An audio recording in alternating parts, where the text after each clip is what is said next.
Let's talk about real estate, about quantity versus quality. If you spend $1 on energy, you spend something like $10 on rent, and you spend well over $100 on payroll.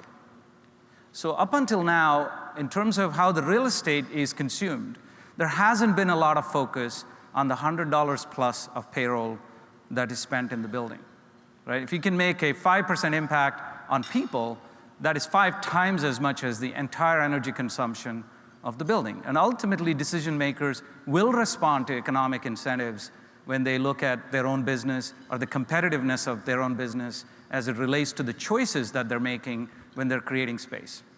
Our timing, our collective timing is very good in that I think there is now, just like the early days of food, a greater awareness around the quality of space as it instructs the quality of life of the people, and then the outcomes for whatever it is they're trying to do in that business. So the 4 key quality attributes that drive health and wellness in a building are air quality, natural light, temperature, and acoustics, much like fresh, organic, low-fat, low-sugar. Okay, so let's take these and see how they matter. Now, in our case as View, we make this product that impacts natural light and temperature. Not all 4 of these, but 2 out of the 4, and pretty important 2 of those. So I'm going to show you a couple of images. So the first one is a project. This was the design intent of this project that was built about 15 years ago.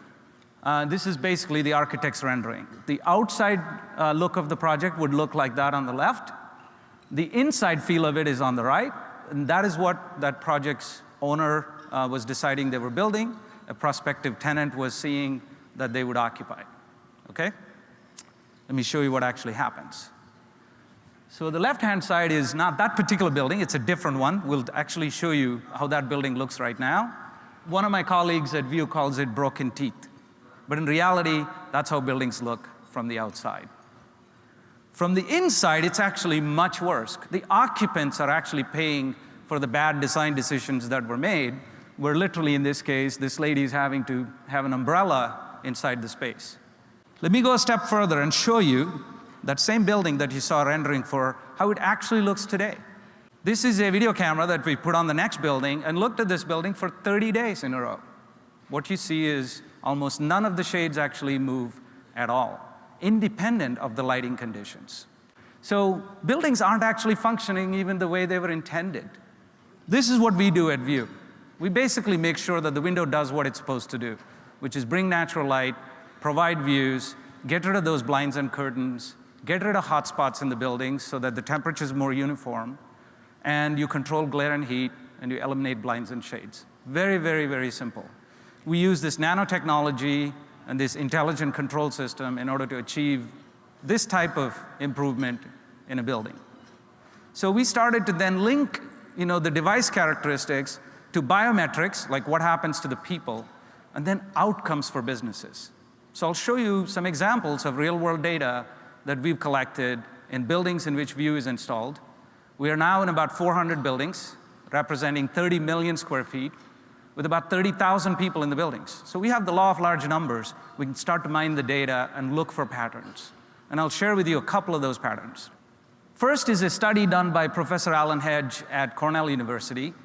He went and studied a number of buildings in which View is installed, and a number of buildings in which regular glass with those broken teeth are installed, and compared the outcomes for people, and came up with some really remarkable results. 50% reduction in eye strain, 60% reduction in headaches. Imagine you cut your headaches in half. 50% reduction in drowsiness. Can you imagine a building owner or a corporate decision maker where you go up and you go, I have a product for you where you can reduce drowsiness of your employees by more than 50%. That has tangible impact on that business, right? So this is an office setting. This was published quite recently. This is driving a lot of our adoption. We save 20% of HVAC energy. We save 20 to 25% HVAC peak load. It's a nice byproduct. It's a great thing to do. We can't continue to build where we don't conserve the resources, where we're not being responsible. But frankly, the business decision maker responds a lot better to these outcomes than anything else.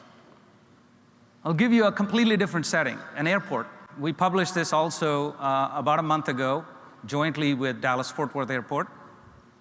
DFW is the fourth busiest airport in the world. We are now in a number of airports. We are in Boston Logan, we are in San Francisco, we are in Charlotte Douglas, we're in Salt Lake, Seattle, a number of airports. And we had an amazing opportunity to do, as an engineer, I love this, an A/B study, where you had a gate that has regular glass, latest state of the art, and a gate in which View was installed side by side. People check in, they go right to the gate, and then now they're waiting for their flight. So they did behavioral studies of the people sitting by the two gates and compared various characteristics that all instruct fundamentally one thing that you can drive to the essence called passenger experience. And what they found is, in a gate that doesn't have View in it, naturally you'll have a lot of glare and heat. It is uncomfortable to the people. The two key things we talked about are natural light and thermal comfort. There is too much also at times, and you're uncomfortable visually. A lot of us go to the gate and pull our devices and start to read, and you can't read in that environment. The right-hand side is the gate at which View was installed. These are both facing east, so there's a lot of intense, deep penetration of sun. You see how deep the sun is penetrating. The temperature was 15 degrees cooler. So number one, you're thermally more comfortable at that time of the day.